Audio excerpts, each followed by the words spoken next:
Hello dear students, in this video we are going to study solid state, which is part B of unit 4th of your paper 2. Okay, तो solid state जो है ये state एक कुछ properties होती है state की, जैसे इनकम्प्रेसिबिलिटी है, रिजिडिटी, मैकेनिकल स्ट्रेंथ. ओके, तो ये जो सॉलिड्स है एक पर्टिकुलर डेफिनेट शेप में होते हैं, इनका खुद का एक वॉल्यूम होता है, ना कि लिक्विड और गैस की तरह. ठीक है, उनका वॉल्यूम जो है वो डिपेंड करता है किस कंटेनर में उसको रखते हैं, लेकिन सॉलिड्स का खुद का अपना वॉल्यूम होता है. ठीक, इनके जो जिससे भी ये बने होते, चाहे वो मॉलिक्यूल्स हो, आयंस हो, एटम्स हो, वो स्ट्रॉन्ग फोर्स ऑफ अट्रैक्शन से बॉन्डेड रहते हैं. ठीक है, इसलिए इनमें सिर्फ वाइब्रेशनल मोशन होती है, ट्रांसलेशनल मोशन नहीं होती है. ठीक, तो इसी वजह से सॉलिड का जो शेप और साइज़ है वो फिक्स होता है, डेफिनेट होता है. तो टाइप्स ऑफ सॉलिड्स, दो टाइप्स होते हैं सॉलिड्स के, अमॉर्फस सॉलिड्स और क्रिस्टलाइन सॉलिड्स. अगर आपने पाउडर कुछ हुआ है तो जो भी आप महसूस करेंगे स्मूथनेस पाउडर का, तो वो होते हैं उस टाइप के अमॉर्फस सॉलिड्स. और क्रिस्टलाइन सॉलिड्स मतलब जैसे नमक दानेदार होता है ना, उस टाइप का. ठीक है, तो अमॉर्फस सॉलिड्स जो है इनके जिससे भी वो बना है, वो जो कुछ भी एटम्स, आयंस या फिर मॉलिक्यूल्स होंगे वो रैंडमली अरेंज्ड रहेंगे.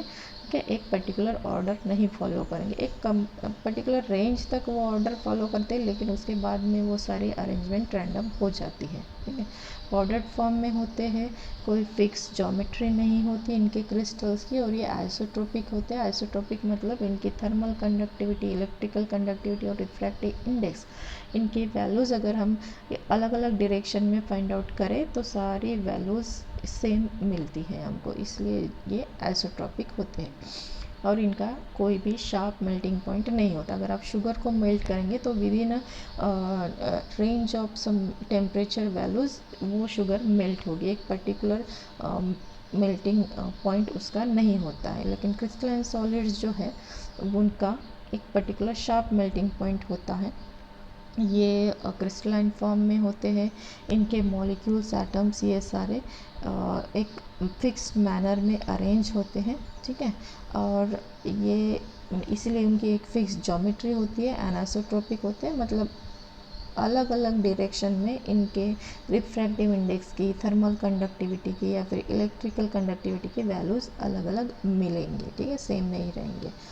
तो सॉलिड्स के टाइप्स देखते हैं हम क्रिस्टलाइन सॉलिड्स के. इस यूनिट में हमें क्रिस्टलाइन सॉलिड्स ही स्टडी करने हैं, अमॉर्फस सॉलिड्स नहीं. तो उसके टाइप्स देखते हैं क्रिस्टलाइन सॉलिड्स के: metallic solids, molecular solids, ionic solids और covalent network solids. Metallic solids क्या होते हैं कि इसका सबसे छोटा पार्ट जो है मेटालिक सॉलिड का, वो होगा मेटल का एटम. ठीक है, जैसे अगर हमने लोहा ले लिया, आयरन, तो उसका सबसे छोटा यूनिट, फंडामेंटल यूनिट जिसे बोलते हैं, वो होगा उस आयरन मेटल का एक एटम.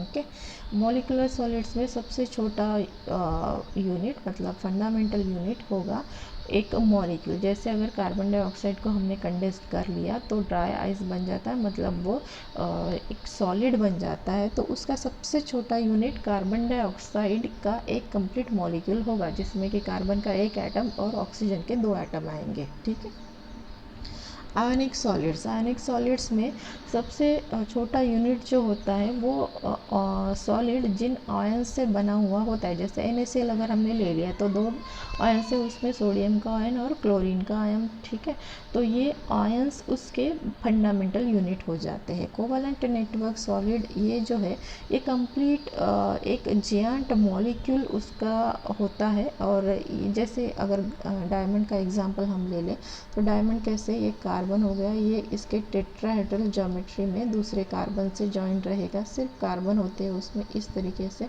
ठीक है, फिर बाद में ये जो कार्बन है वो भी दूसरे कार्बन से इस तरीके से जॉइन होगा, ये कार्बन भी फिर से टेट्राहेड्रल शेप में है दूसरे कार्बन से. तो इस तरीके से एक जायंट मॉलिक्यूल बन जाता है, और यही होता है इनके फंडामेंटल यूनिट, और ये कोवैलेंटली बॉन्डेड होते हैं. ओके, तो ये हो गए टाइप्स इनके और क्रिस्टल की स्टडी करेंगे हम डिटेल में, उसके क्रिस्टलोग्राफी के लॉज देखेंगे। तो क्या होता है क्रिस्टल? क्रिस्टल मतलब इसका जो सॉलिड की प्रॉपर्टीज़ है वो तो रहेंगे, मतलब रिजिड रहेगा, इनकॉम्प्रेसिबल रहेगा, लेकिन साथ में वो उसका एक पर्टिकुलर ज्योमेट्रिकल शेप होता है, फॉर्म होता है, ठीक है। ऐसे इसको बोलेंगे हम क्रिस्टल। ओके, सॉलिड का एक जिस प्रॉपर्टीज़ के साथ में ज्योमेट्रिकल फॉर्म उसका फिक्स रहेगा। लॉज ऑफ क्रिस्टलोग्राफी देखते क्या है क्रिस्टलोग्राफी। तो ये साइंस की एक ब्रांच है जिसमें कि ज्योमेट्रिकल प्रॉपर्टीज़ और स्ट्रक्चर्स स्टडी किए जाते हैं क्रिस्टल्स के, ठीक है। डिफरेंट सब्सटेंस, क्रिस्टलाइन सब्सटेंस के क्रिस्टल्स के स्ट्रक्चर्स और ज्योमेट्रिकल प्रॉपर्टीज स्टडी की जाएंगी। तो यहाँ पर देखते हैं हम जो लॉज ऑफ क्रिस्टलोग्राफी है, मेनली 3 लॉज है उसके। Law of constituency of interfacial angles, law of rationality of indices और लॉ ऑफ सिमेट्री। तो वन बाय वन एक एक लॉ हम देखेंगे।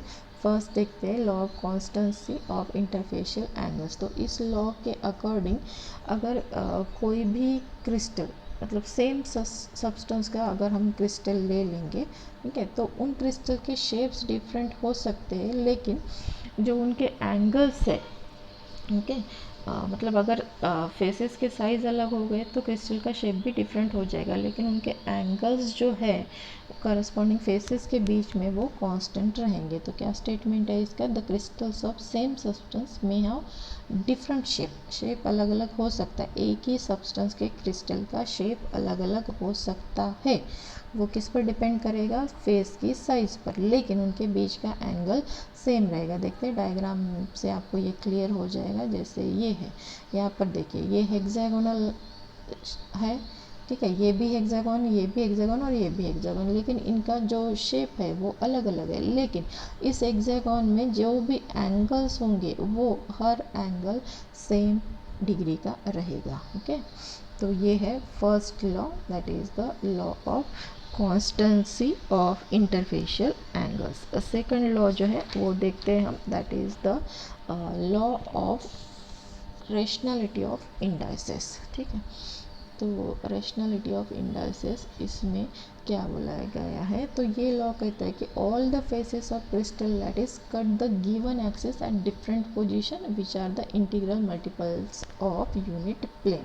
समझते हैं इसको डायग्राम की। Suppose this is a crystal है, अलग अलग एक्सिस यहाँ पर हमने ड्रॉ किए है, ठीक है।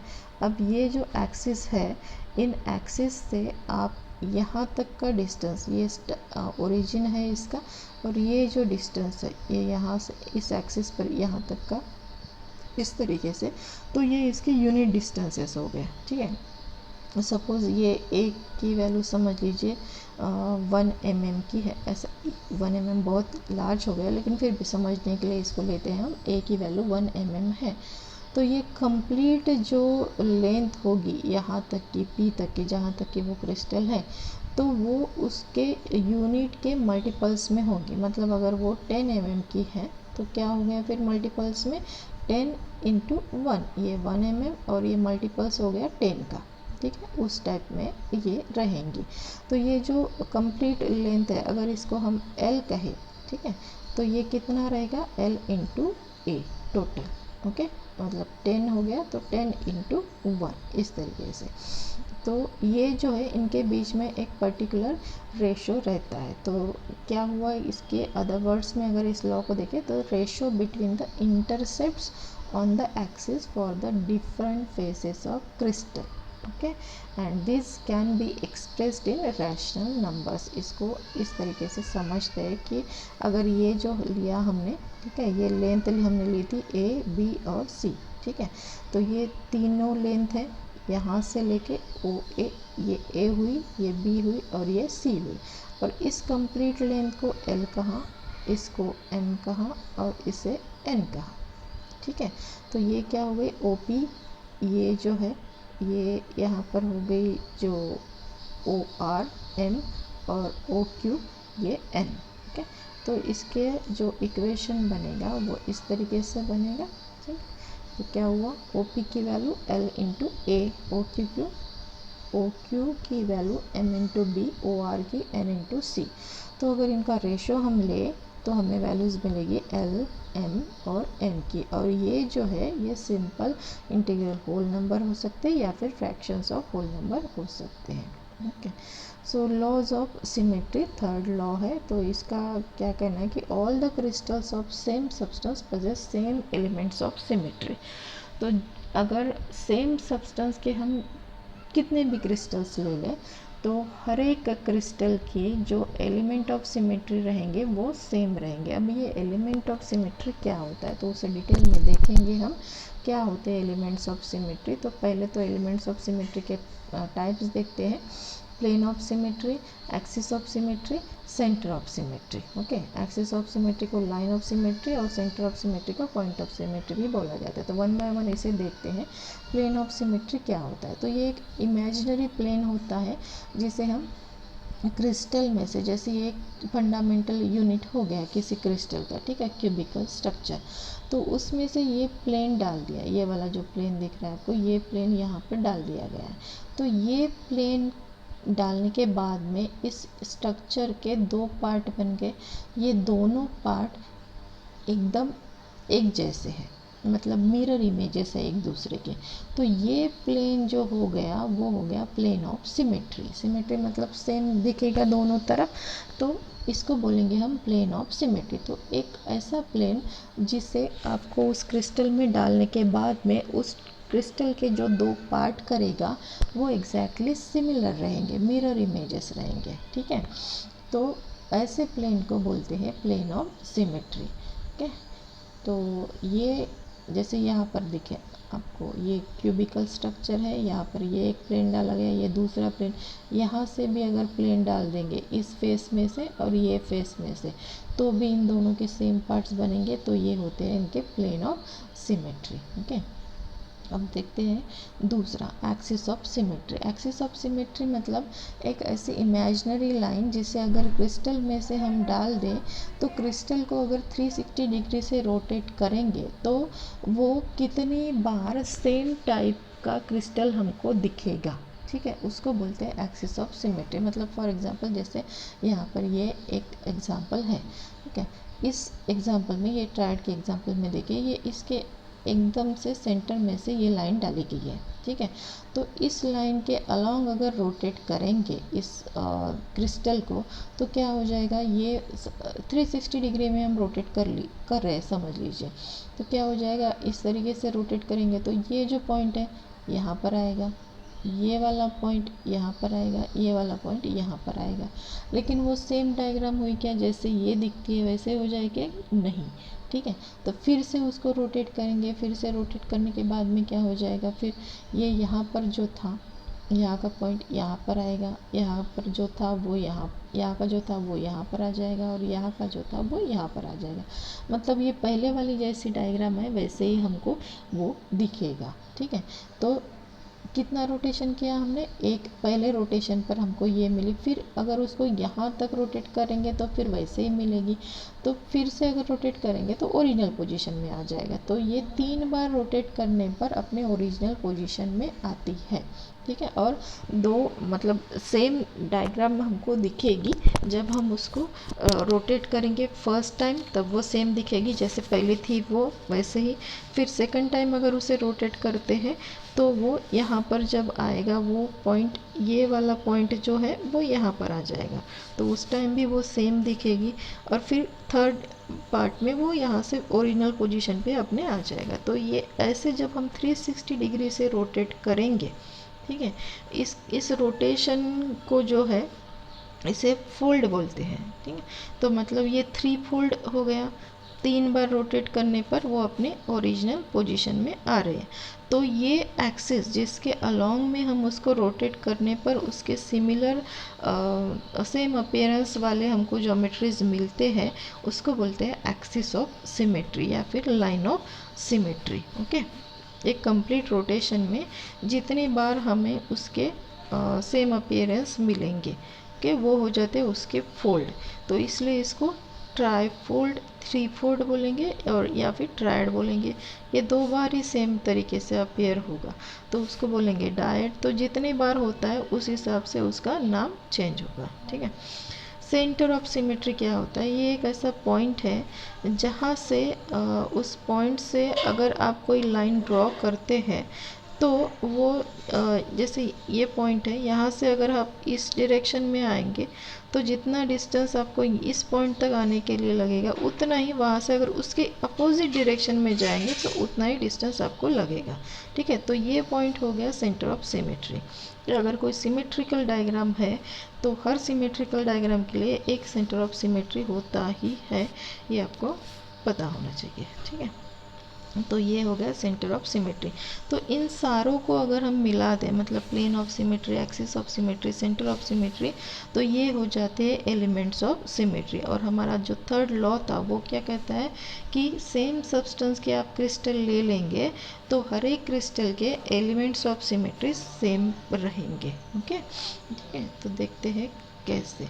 अगर हमने क्यूबिकल स्ट्रक्चर लिया तो उसके से एलिमेंट्स ऑफ सिमेट्री क्या होगा, एक सेंटर ऑफ सिमेट्री उसमें रहेगा, 9 प्लेन्स ऑफ सिमेट्रीज मिलेंगे और 13 एक्सिस ऑफ सिमेट्रीज मिलेंगे।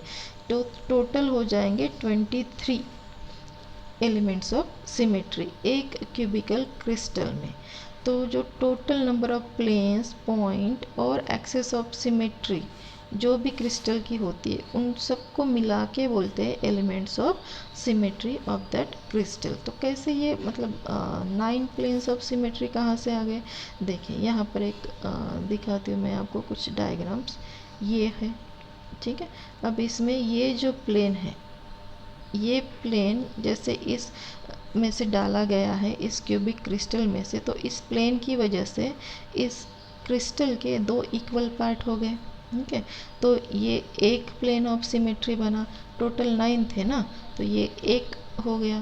फिर जो ये दूसरा है, ये तीसरा है, ये चौथा है, ये पांचवा। तो इस तरीके से आप अलग अलग फेसेस में से, अलग अलग कॉर्नर्स में से प्लेन डालेंगे तो 2 इक्वल पार्ट, जैसे ये इसका ये एक पार्ट और ये एक पार्ट, ये दोनों इक्वल पार्ट बन गए, तो ये भी इसका एक प्लेन ऑफ सिमेट्री हो गया। तो ये टोटल हमको 9 प्लेन ऑफ सिमेट्री मिलते हैं एक क्यूबिकल स्ट्रक्चर में। ठीक है, वैसे एक्सिस ऑफ सिमेट्रीज जो है, ये एक्सिस ऑफ सिमेट्री, ये एक्सिस हमने डाल दिया है इसमें, तो इसके अलॉन्ग अगर हम रोटेशन करेंगे तो फर्स्ट रोटेशन में ये पॉइंट यहाँ पर आएगा, सेकंड में यही पॉइंट यहाँ पर आ जाएगा, थर्ड रोटेशन में यहाँ पर आ जाएगा और फोर्थ रोटेशन में यहाँ पर आ जाएगा। ठीक है, तो ये 4 फोल्ड एक्सिस हो गया। और वैसे ही ये इस तरीके से भी एक्सिस डाला जा सकता है, ये भी एक्सिस हो सकता है। इस पे अगर आप रोटेट करेंगे तो ये 2 फोल्ड एक्सिस आपको 2 फोल्ड एक्सिस होगा। एक इसका जो पोजीशन है यहाँ पर, तो ये सीधा ये पॉइंट जो है वो यहाँ पर, ये पॉइंट एक यहाँ पर आ जाएगा और ये इधर आ जाएगा, फिर से ओरिजिनल पोजीशन में ये अपने सेकंड फोल्ड में आ जाएगा। तो इस तरीके से जो है आपको ये एक्सिस मिलते हैं। तो ये डिफरेंट एक्सिस ऑफ सिमेट्रीज हो गए, ये डिफरेंट प्लेन ऑफ सिमेट्रीज हो गए। तो इन सेंटर ऑफ सिमेट्री तो आपको पता है, ठीक है, एक रहेगा सेंटर ऑफ सिमेट्री। तो ऐसो ये सारों को मिला के जो होता है वो बनते हैं एलिमेंट्स ऑफ सिमेट्री उस क्रिस्टल के। ठीक है, तो ये हो गए elements of crystals, elements of symmetries. Okay, अब स्पेस लैटिस, स्पेस लैटिस क्या होता है? ये रेगुलर अरेंजमेंट होती है किसी भी क्रिस्टलाइन सॉलिड में 3 डिमेंशनल स्पेस में उसके कंस्टिट्यूएंट पार्टिकल्स की। ठीक है, एक पर्टिकुलर, जैसे यहाँ पर हमने देखा है ये है, तो इसके कंस्टिट्यूएंट पार्टिकल्स ये हो गए। ओके, तो ये इसका एक सिंपल यूनिट सेल हो गया किसी क्रिस्टल का।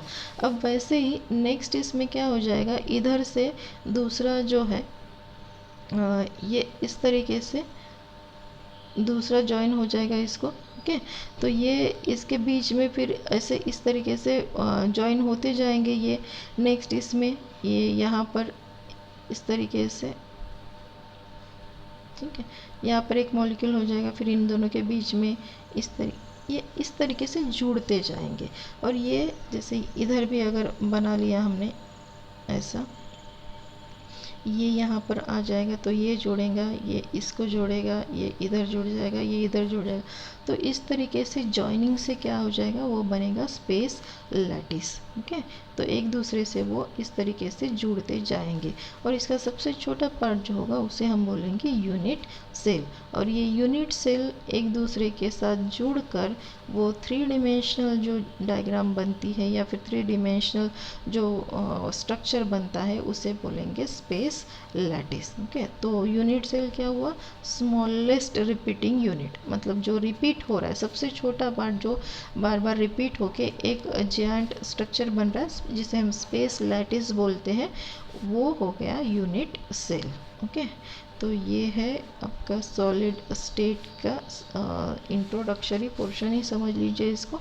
इसके बाद में इसके और डिटेल्स में हमको स्टडी करनी है, तो देखते हैं नेक्स्ट वीडियो में।